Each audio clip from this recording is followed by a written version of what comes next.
তারপর সবই তো ক্যাপিং করা, হ্যাঁ বেশিরভাগ চাকি ক্যাপিং, এই যে সব টক একবারে।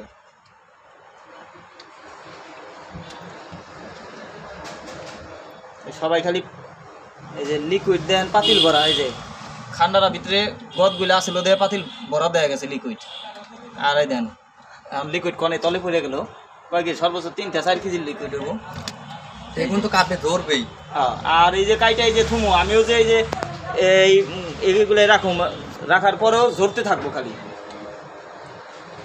ভাই ডালি দিলাম ভাই, এটা একটু ইয়ে থাম, এটা একটু পাইপ ডালি দিলি ভাই ডালি দিলাম, কিছুই করলাম না। হ্যাঁ ওই যে ছাকনি আছে তো কা লাগবে ভাই, তো দিলাম তাহলে থাকতে কিছু লাগবে না, এবার তো রান কিছু লাগবে না। কতটুকু লিকুইড? সর্বোচ্চ 3-4 কেজি লিকুইড হইব, 4 কেজি হবেই না।